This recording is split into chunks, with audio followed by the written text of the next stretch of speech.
Good morning, everyone. Yes, we're upstairs. My daughter is back and had some funny stories to tell on where she went. And I had to say, one would really like to talk about it, but that's not what we're doing here right now.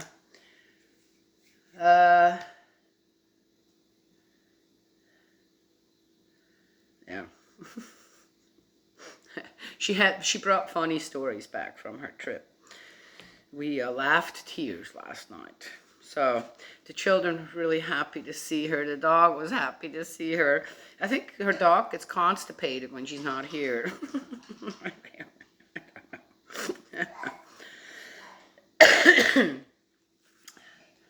My granddaughter is painting over there already. So I want to get this done here so then we'll do things together later.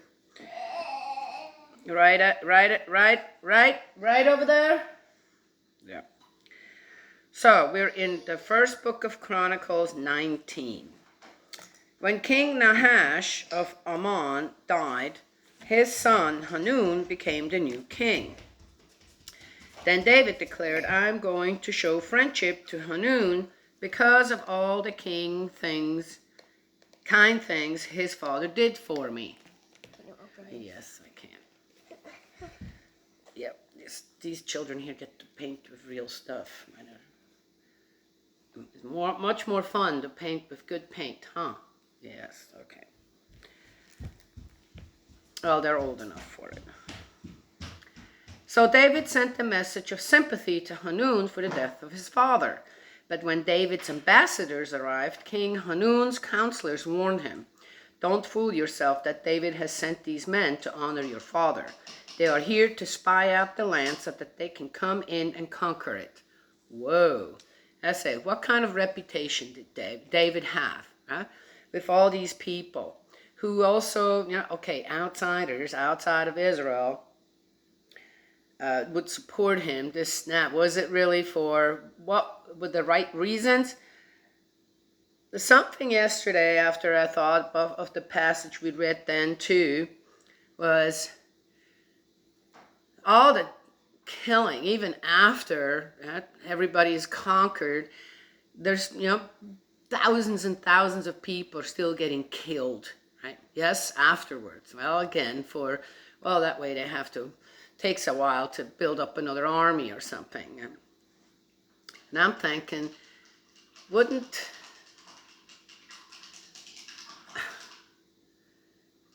if Israel really were under the guidance of God, what would a king do?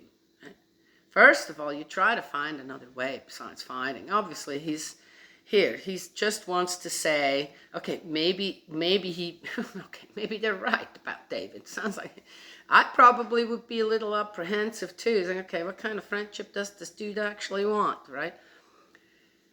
Why not teach the people about God, right?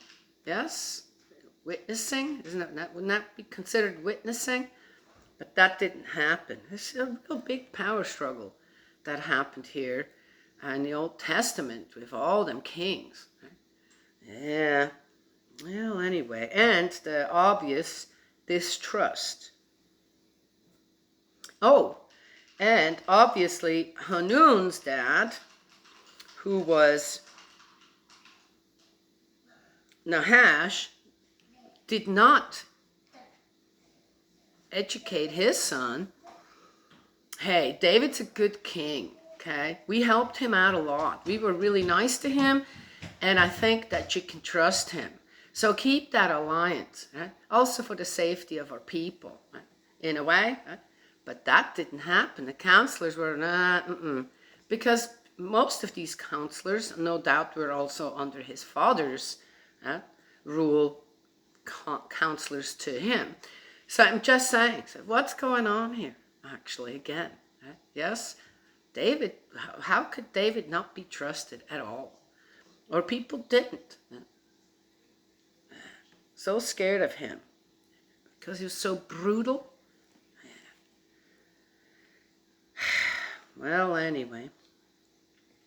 So King Hanun insulted King David's ambassadors by shaving their beards and cutting their robes off at the middle to expose their buttocks. Oh, we remember this story already. We're rereading stuff again here. Then he sent them back to David in shame. When David heard what had happened, he sent a message to his embarrassed emissaries, telling them to stay at Jericho until their beards had grown out again. When King Hanun realized his mistake, he sent $200,000, it says here, to enlist mercenary troops, chariots, and cavalry from Mesopotamia, Aram, Maacah, and Zobah. Realized his mistake. Well, what he didn't realize that if he did that, that would cause some backlash. How smart were these guys actually at that time? Okay, I think if anybody looks in politics in our country here, you have to say, okay. I'm just saying.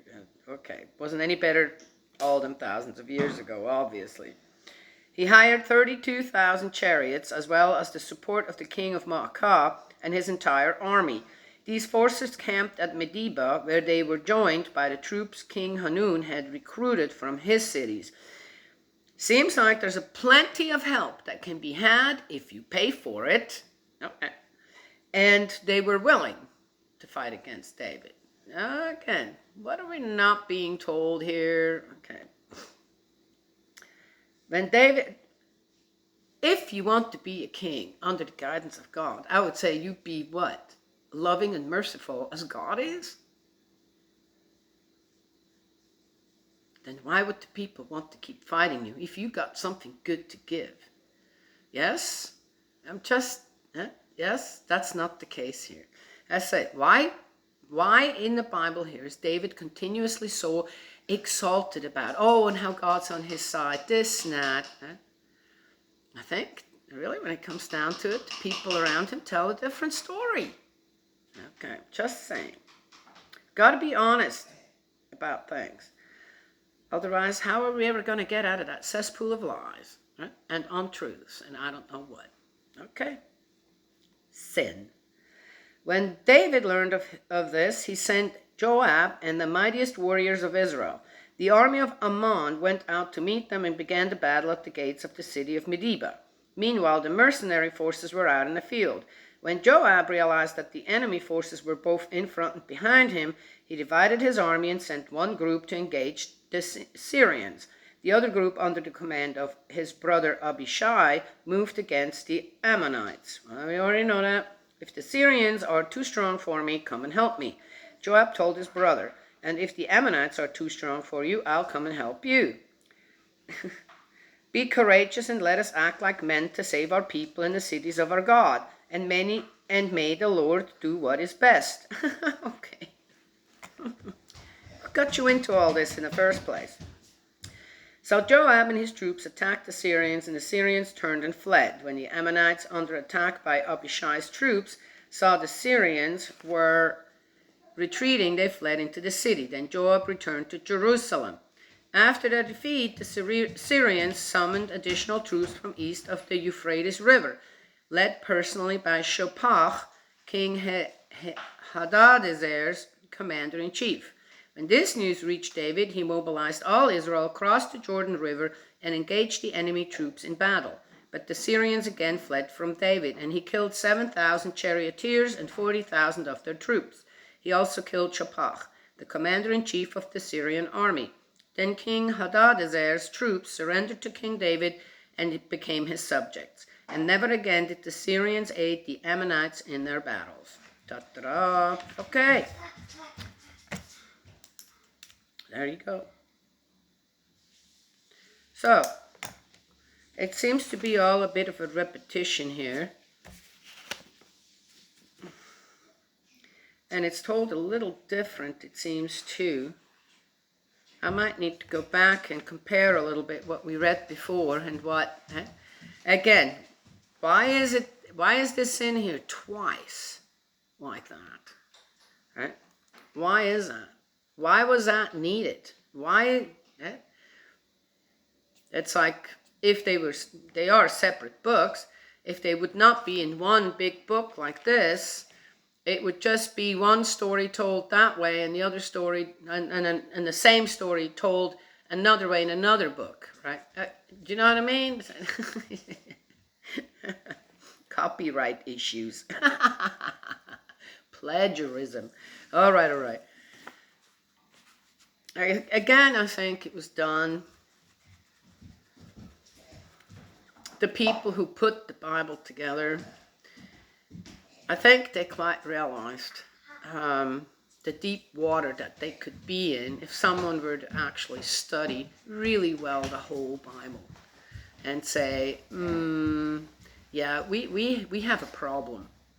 We have a problem in the way that God was used and is being used for our own agendas. Want to see my picture that I made? Yes.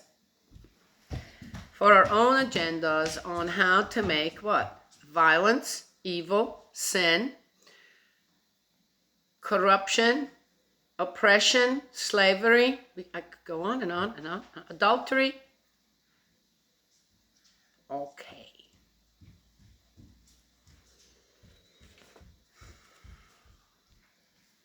Whoa. And to this day, it's kind of the same. Upright. Oh my. It's for you. But first we gotta let it dry. All right, let me show the people. That's her picture she drew this morning. That's her hand. We learned how to make trees by first printing our hand. Well done, my darling. Well done. What does Grozy always ask you to do when you're done with a picture? Put all the stuff away. No. Let it dry. On here. What's not on here? Marker or crown? What did you forget?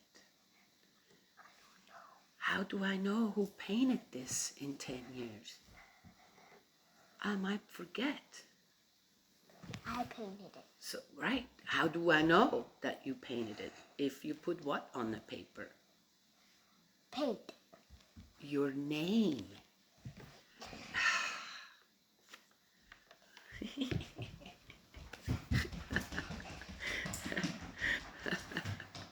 That's how selfless she is. It never came to her mind. So, oh, my name, me, oh, myself. You see how that works with children? Okay, with her, right? Never even came to her mind. Oh, me, my name needs to go on there. It's mine. Huh? It's just, yes, is that cute? Children, when they're young, they're so pure, right? Yes. It has my name on it. Yes, wonderful. Okay, I'm going to finish up here. That's all I have to share this morning. She's done painting. We got things to do, right? Yes. There she is. Soon you won't be the youngest one anymore of my grandchildren, huh? You're going to grow up real quick as a granddaughter, huh? When your other little cousin's going to be born. Yeah, right? You're not the youngest one anymore, huh? Yes. All right, God's love and blessings always. May He protect you, and I will talk to you all another time.